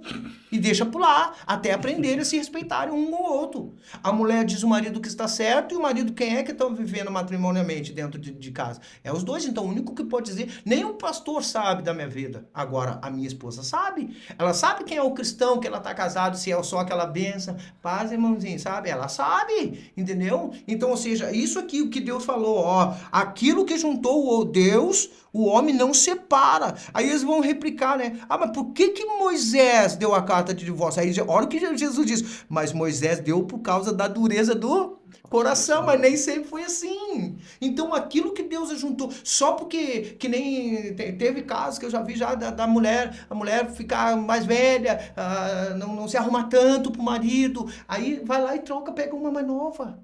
Troca mais... Ô, miséria, pelo amor de Deus. Tu tá arriscando até a tua salvação. Ah, eu posso perder minha salvação? Sim, porque ela era a mulher da tua mocidade. Quando tu teve que comer um arroz e um feijão junto com ela. Quando tu não tinha nada. Quando tu tava numa miséria. Quem tava do teu lado era ela. Agora porque ela pegou um câncer, porque ela tá feia, porque tá isso, porque tá aquilo, porque não se cuida, porque não se valoriza. Aí muitas vezes vai querer fazer, olhar pra outra. Ah, irmão, misericórdia. Isso que nós estamos vivendo aí pode ter certeza que é os últimos tempos. Porque o Deus mesmo falou, olha o que ele disse, olha... Mas pela dureza do coração de Moisés, entendeu? Ele permitiu repudiar, entretanto não foi sempre assim desde o princípio. Eu, porém, vos digo, quem repudiará a sua mulher, não sendo por causa de relações ilícitas e casar-se com outra, comete adultério. E aquele que casar com ela adulterada, também comete adultério. Os dois estão em prostituição. Então, ou seja, tanto aquele que repudiou, tanto aquela... Tá, mas aí então tá. Ela cometeu a traição. Ela me traiu. Ele me traiu. Então eu tô livre. Amém. Vai viver tua vida com Jesus e casa com ele, porque ele não te permitiu tu casar de novo. Vai casar de novo, tu vai te dar mal. A Bíblia não me autoriza a casar de novo. Casamento é um só, filho. Vai viver a tua vida santificada agora para Jesus. Faz que nem Paulo. Vive o celibato. Vive com espinho na carne. Ora a Deus 24 horas e pede misericórdia, já que tu quisesse pudiar a mulher da tua mocidade. Mas não é isso que estamos vivendo, é uma patifaria, irmão. Isso é palhaçada. E a questão da ceia, irmão? De estar ali na homem. E a questão ali... Porque isso já não é mais pecado, é iniquidade. A própria palavra diz... A própria palavra diz que quando aquele pecado se torna contínuo é iniquidade, não é pecado, é iniquidade, é virando iniquidade. O que Jesus fala para a mulher ali que adulterou? Vá e não peques mais. Para que não te aconteçam as coisas piores. Então, fica na iniquidade. Tá tomando a Santa Ceia? Calma, o pastor não proíbe um de tomar a Santa Ceia, mas proíbe o irmão que veio, confessou, pediu perdão diante da igreja, pediu perdão para a esposa. Podia ter tratado só entre os dois ali, ficado que não, foi lá, confessou pro líder, ó, tá, mas primeira coisa, tu vai tomar Santa Ceia durante um ano, vai ficar fora da comunhão. Isso não é da tirar da ceia, não vai tomar. Não vai. Porque a gente luta para trazer uma alma, para trazer para a comunhão. E no primeiro pecado a gente vai lá, tá. A gente sabe que tem pastores que tem jogo de cintura que sabe apacentar muito bem. Que eu já vi pastor que o irmão cometeu um erro, ele fez na visão do pastor ele fez aquela tatuagem, ele chamou, conversou. Não vamos te disciplinar, mas pensa assim, ó. É certo, não é certo? A gente não adere isso. A sabedoria do pastor para tratar com ele foi linda. Sim. Foi linda. E a gente sabe que muitas das vezes vem lá de cima essa doutrina, ó, o irmão pecou, não vai tomar Santa Ceia durante 6 meses. É doutrina interna da igreja já. Eles já aprenderam dessa forma. Vamos lá. Se nós pegarmos um centro de recuperação para menores infratores, né? Vamos pegar a fase. Vamos nomear aqui a fase. Né? Não estamos fazendo propaganda para a fase, hein? Não estamos ganhando mesmo. Eu tinha medo da fase. Vocês já estão nos ouvindo aí. Pode mandar o Quem nunca foi ameaçado pela mãe de ir para a fase? Não, os professores ameaçam. Os meus professores. Os professores ainda era pior. Mas vamos lá. Nós temos a fase ali, né? Na Padre Cacique. Vamos dizer que tem alguém lá dentro lá que cometeu uma infração, um menor que cometeu uma infração. Ele foi para a fase, certo? Correto? Só que lá dentro da fase ele aprontou mais ainda. E quando ele chegar na maioridade, ele sai zerado. Ouvi casos da fase, olha... Ele não tem mais nenhuma condenação. Ele saiu zeradinho, pronto, para aprontar de novo. Esse camarada, a pergunta é, vai continuar fazendo sim ou não? Porque o lugar onde ele estava, o ambiente onde ele está, não é um ambiente que vai ressocializar ele. Pelo contrário, é um ambiente hostil, aonde vai deixar ele mais agressivo. Ele vai sair de lá. Antes ele era apenas alguém que bateu no coleguinha que tem uma paulada. Agora ele vai se tornar um marginal, um matador.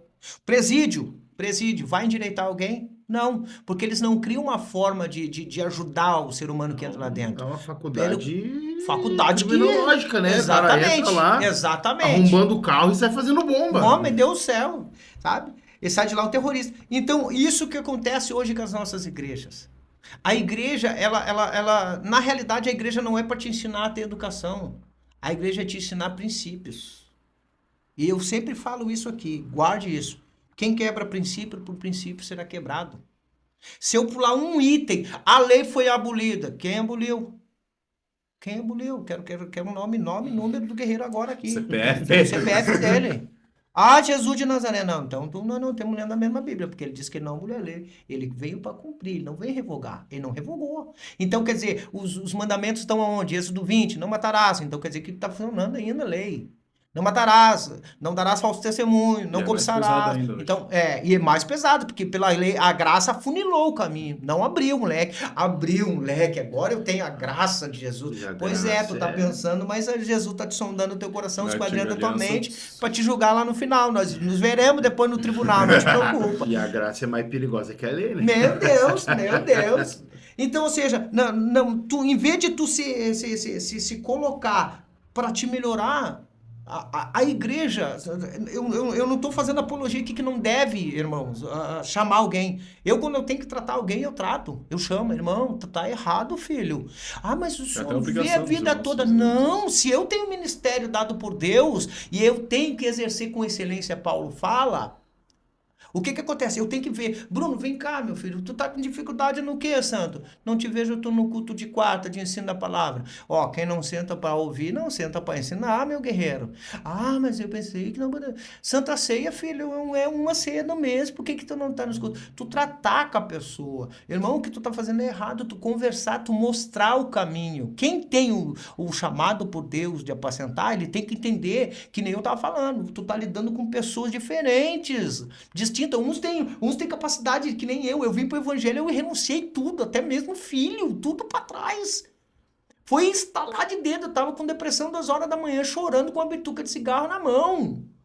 Então, quando Deus entrou, o gigante, o valente saiu, entrou um mais valente aqui, e a casa foi ornamentada, hoje está limpa há 10 anos, e pela glória de Deus vai continuar até a eternidade. Só que eu entendi isso. Agora tem pessoas que têm dificuldade de entender. Paulo diz que nem os loucos errarão o caminho. Por que Paulo disse, eu me faço de louco para ganhar, de tolo para ganhar os loucos. Então, por que eu vou servir de pedra de tropeço para alguém? Eu tenho que julgar conforme a mesma medida. Tratar, por exemplo, quem alguém adulterou e tratar com alguém que rouba, ou alguém que não vem nos cultos de oração. É a mesma coisa, eu não posso fazer acepção, senão eu vou estar fazendo julgamento, esse julgamento é muito perigoso. Porém, tem uma coisa que nós precisamos entender.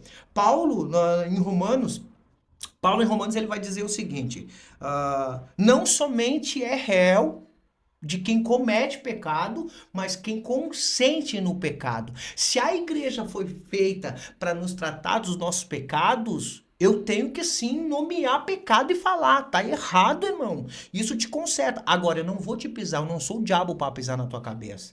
Agora, da mesma forma que eu trato contigo, eu tenho que tratar com o camarada ali também, com o João. Porque se eu trato o teu caso de um jeito e eu trato ele de outro, ele vai se sentir injustiçado. Aí quem vai sair da igreja? Quem vai se desviar? Quem vai voltar pro mundo? Se lá no mundo lá eu tinha isso, eu vou dizer uma história para vocês aqui, e essa história foi muito verdade, muito verídica que aconteceu. Eu comecei a trabalhar numa empresa e um irmão da igreja, não vou falar a denominação dele, ele disse assim para mim assim, Jefferson, eu não vi na igreja o que eu vi no tráfico. Eu olhei para ele, como assim, meu irmão? Ele veio assim, vou te dizer uma coisa, eu perdi a minha mãe numa semana e na outra minha esposa me traiu. E eu não conhecia Jesus ainda. Eu fiquei louco, desesperado, que eu corri pro tráfico. Eu fui ali no Pinheiro, na Tamanca, falei com os guris da Tamanca e bati bem louco e chama o patrão aí pra mim, eu quero o patrão. E os caras, como assim, cara? Calçaram na arma. Que tu tá louco tua cabeça, rapaz? Não, chama o patrão aí que eu preciso falar com ele. Mas o que tu quer com... Não interessa, eu quero falar com o cara. Ô, meu, tu tá tendo noção? Eu quero falar. Aí foram lá e chamaram o patrão. Quando o patrão veio, assim, sabe, mandou trazer ele numa vielinha, entrar numa casa, tava o patrão sentado, um gurizão. Daí ele disse assim, ó, o que tu quer, cara? Ele bem assim, eu quero trabalhar pra ti.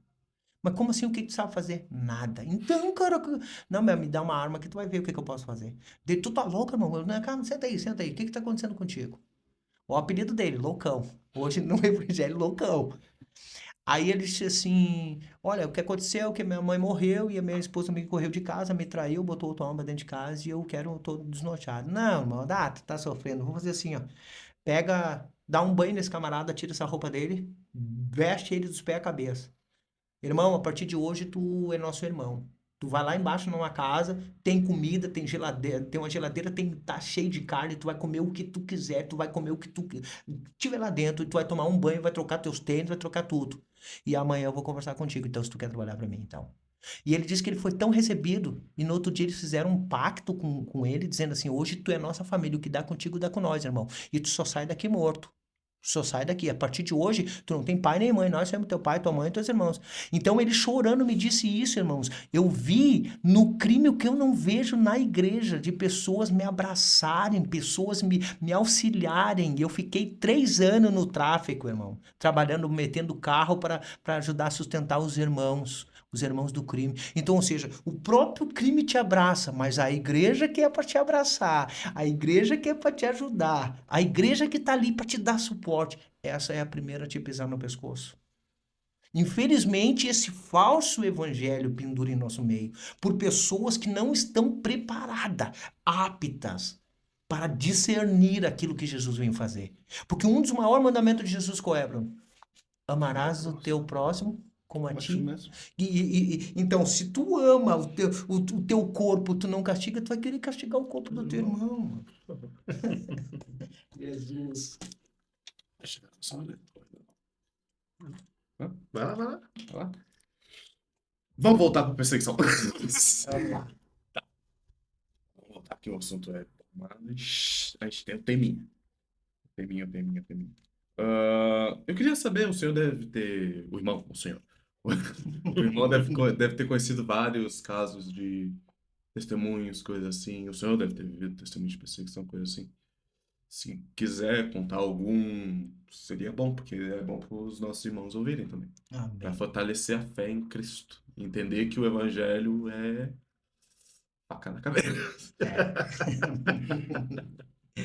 Assim, irmão, eu nunca passei por nada disso no Evangelho, até por causa que, como eu disse para os irmãos há 10 anos atrás, quando eu aceitei Jesus, eu vim para cá, para esse mundo, e eu já sabia que esse universo não era fácil, né? Porque ser crente é difícil, irmão. Ser mundano é fácil. Ser mundano, tu não deve satisfação a ninguém, né? Viver a tua vida dessolutadamente como o jovem que saiu da casa do pai, o pródigo, saiu, ele gastou tudo que tinha e faz aquilo que ele quer. Porque tu tá fora da casa do pai, dos princípios do pai. Porque dentro da casa do pai tem princípios. Então aqui é diferente. Aqui eu sou amparado e no mesmo momento que eu sou amparado, eu tenho deveres e obrigações. Então, quando eu vim para esse evangelho, não teve muitas essas coisas de perseguição de pessoas. Tem muita gente que diz, olha, tu sobressaiu, os irmãos de José estão aí, né? O Caim está aí, irmão de Abel, para julgar, para invejar. Eu não tive isso, graças a Deus, irmãos. Eu não enxergo, quando eu vejo alguma coisa desse tipo, de alguma amizade tua que está caminhando por esse lado, eu sou que nem Jó, eu corto atalho. Eu saio fora do foco, até para não deixar essa pessoa à vontade e orar por ela, para que ela não venha cair no mesmo erro de Caim, né, querer matar os seus irmãos, e nem de José vender ninguém. Então, só oro por ela. Mas sim, a gente já ouviu algumas coisas, né, nesse tempo, nesse período aí, de pessoas que foram pregar o evangelho e muitas vezes foram até corrida, né, de locais, né? Isso sim é perseguição da igreja, né? Por exemplo, o pastor Alexandre uma vez disse para nós numa história que ele estava pregando, né, no centro de Porto Alegre. Ele tinha 19 anos, 19 para 20 anos, e ele estava pregando num culto de rua e eu me lembro como a maneira que ele contou assim até é engraçado, mas engraçado para nós que eu vi, para ele que passou pelaquela situação não. Eles botaram a caixa na rua ali e eles eram obrigados a fazer um culto uma vez por mês. E nesse culto aí, diz que ele estava pregando e um homem se levantou e disse: Olha, aqui tu não vai pregar nada, aqui tu não vai pregar mais, não sei o quê. E disse que bateu com uma garrafa no chão, quebrou e disse para ele: Pode parar, vamos ver se tu tem Deus mesmo. Eu vou te matar hoje aqui na frente de todo mundo. E começou a gritar e ele pregando o microfone e o cara endemoniado dizendo para ele: Aqui tu não vai pregar mais não, aqui tu pode parar com essa palavra, tudo é mentira. E ele pregando e o cara despregando. Chegou uma hora que o cara se levantou e foi para cima dele. E aí? E aí? Hã? Será que se o cara tá preparado, às vezes a gente diz, não, eis-me aqui, envia a mim, envia a mim. É como Elias, eis aqui, entendeu? Fui ungido para pregar. Mas e na hora do vamos ver, do pega pra capar, que nem diz o gaúcho?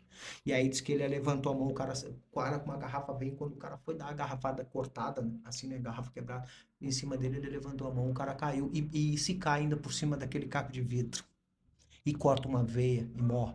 Então, tudo isso a gente tem que ter esse cuidado. Não é simples fazer a obra de Deus, irmãos. Não é. Ela tem toda uma preparação, ela tem tudo um envolto atrás dos bastidores que é muito bonito, o microfone, o glamour, a Bíblia debaixo do braço, o terno, a gravata, tudo isso, mas é muito mais complexo do que a gente pensa. É uma vida renunciada, é algo que Deus tem que nos levar, até mesmo Deus tem que conduzir. Porque tem gente que diz, eu vou em tal lugar. Eu me lembro certa feita Paulo dizendo, tô indo para Antioquia. O Espírito, não, mas eu sou um missionário, ô rapaz, quem me deu a carteirinha já foi em Atos, foi ele mesmo. E o Espírito, daqui depois de 2 anos tu vai para lá, agora não é a hora. Porque Deus sabe do amanhã, Deus sabe o que vai acontecer conosco. Então, esse tipo de perseguição, de tu ir pregar num lugar, vai acontecer, é necessário que aconteça. Mas aí que tá, nós estamos preparados. Uma vez, agora o irmão falou, se lembrando, nós somos no centro de Porto Alegre. E eu me lembro dessa história aí. Nós estava pregando o evangelho lá debaixo de uma ponte lá e levamos 150 marmitas. E nós pregando e uma mulher entrou na fila para pegar as marmitas. Ela disse assim, vocês todos são tudo filho do Lúcifer. E nós ali. E eu tô arrependido, Satanás. Nós somos filho do Lúcifer nada, eu sou filho de Jesus. Eu sou filho do meu pai, o rei da glória. E ela, não, tu é filho do Lúcifer, de Satanás, do demo. E dizia assim com os olhos, assim, sabe? E a gente é tempo todo, irmão. E se tu vai no centro de Porto Alegre, por que que... Tá, mas agora eu te pergunto, tu tá indo aonde? No reduto de quem? Tu tá indo pregar onde? Na morada de Satanás, de Lúcifer, o centro de Porto Alegre, esses lugares, vai para um centro de recuperação para te ver os camaradas dando voadeira na janela para cima, endemoniado. Então, a obra, todo mundo pensa que, mas há um chamado, irmão, talvez esse seja o teu chamado, mas não o meu, mas eu quero te dizer para ti, então te prepara, porque se a igreja for começar a perseguir, e se entra alguém dentro das nossas igrejas com uma faca, o que você vai fazer? Vai pegar, vai dar uma voadeira nos peitos do camarada? Vai pegar um 762 e vai sair disparando fuzil na cabeça da pessoa? Tu vem aqui, tu tá me atrapalhando. Buf, já era. Não, então, a gente tem que começar a entender que a perseguição, ela é válida por causa de Jesus, do nome de Jesus, entendeu? E ela vai acontecer, querendo nós ou não, ela vai acontecer. Ainda tá dando para pregar o evangelho aqui no Brasil, mas se prepara, irmãos, porque a coisa tá feia. Vai todo mundo pra Amazônia. A gente vai chegando ao final. E Já agora, chegou a irmão? nossa. Vamos colocar assim, irmão. Se o mundo inteiro estivesse ouvindo agora, que todos os habitantes do mundo estivessem te ouvindo agora, fosse ali o centro agora, estivesse te olhando para ver o que tu ia falar, olhando para a câmera ali, o que tu falaria para o mundo, o que tu deixaria de recado para o mundo inteiro? Se todas as pessoas estivessem te ouvindo agora. O que eu pudesse dizer para o mundo agora, se todo mundo pudesse me ouvir ao mesmo tempo, eu diria que Jesus está às portas, que a igreja deve se preparar, porque em breve Jesus vai romper e Deus ele está procurando a igreja, aquela igreja que se prostra, que busca, que ame almas. A igreja, porque não existe igreja A, ou B, placa, ministério, mas existe o corpo de Cristo. E que nós podemos nos preparar. Tem gente que fala que o que está acontecendo agora aqui em Canoas, mortes, tudo isso é a grande tribulação. Não, meus queridos, isso não é a grande tribulação. Até por causa que a apostasia ainda não veio ainda sobre a igreja brasileira, mas virá. Então, o que eu quero dizer, e que eu poderia dizer hoje de conselho, é que nós devemos nos limpar cada vez mais e buscar o verdadeiro sentido de viver, que é o Evangelho de Cristo. Porque tem pessoas dentro da casa de Deus que não tem sentido na sua vida nenhum. Se o Evangelho não é o suficiente para mim, se Cristo não é suficiente para mim, eu vou buscar subterfúgio nas coisas do mundo, até mesmo fora de Deus. E Deus não nos dá nada para nós ter prazer fora dele. Tudo aquilo que Deus dá é para nós que possamos ter prazer nele, entendeu? Então eu digo hoje, se você tiver oportunidade, você que está me escutando, você que tem algum problema de saúde, alguma coisa, Deus pode me curar? Pode, amém. Ele quer te curar, mas o bem maior que Deus quer te dar é a salvação, é a vida eterna. E isso só vamos encontrar nele. O que ele disse em João 14, né? Eu sou o caminho, a verdade e a vida. Talvez todos os caminhos que você esteja andado até agora, que nem eu andei muitos caminhos, eu só fui conseguir me realizar só em Jesus. Ele é a água que mata a minha sede, ele é o pão vivo que desce do céu, ele é o alimento que me alimenta a minha alma, ele é a luz que me faz eu andar não em trevas. Então, em Jesus a gente acha tudo isso. Então, eu te convido, você, não sei se você tem fé, se você é de alguma religião, mas independentemente que você possa crer que existe um Deus, e esse Deus, ele é real e ele está presente nas nossas vidas. E ele também quer mudar a sua vida. Amém? Amém. Vamos chegando ao fim de mais uma entrevista com o nosso irmão Jefferson, nosso convidado de hoje. Agradeço o irmão já mediante, topou o nosso convite. Me deu um pouco em cima do laço. Só um pouquinho. Mas para o rigor do Senhor, eu estar aqui hoje. Infelizmente, vem chegando ao fim mais um podcast. Agradeço a todos os irmãos que nos assistiram até aqui. E já que você assistiu até aqui, Dá like. deixa o teu like. like. Isso nos ajuda bastante. Nos ajuda bastante mesmo, irmãos. A compartilhamento ajuda bastante. Isso está ajudando não somente nós, mas está ajudando a palavra de Deus se espalhar. Que esse é o nosso principal objetivo, fazer a palavra de Deus se espalhar. Que tudo venha a ser para a honra e glória de Deus. Tudo que nós estamos montando aqui, tudo que nós estamos fazendo não é para mérito meu, não é para mérito do irmão, não é para mérito do João, do Daniel que está nas câmeras ali. Isso é tudo para a honra e glória do Senhor e é Ele que nos proporciona. Tudo isso que nós estamos fazendo, se nós estamos aqui hoje gravando, é porque Deus permitiu. Então nos ajude compartilhando, deixando o like e ative o sininho para que quando nós postar o vídeo, você receba a notificação. Meus irmãos, até o próximo vídeo. Arriba. Amém.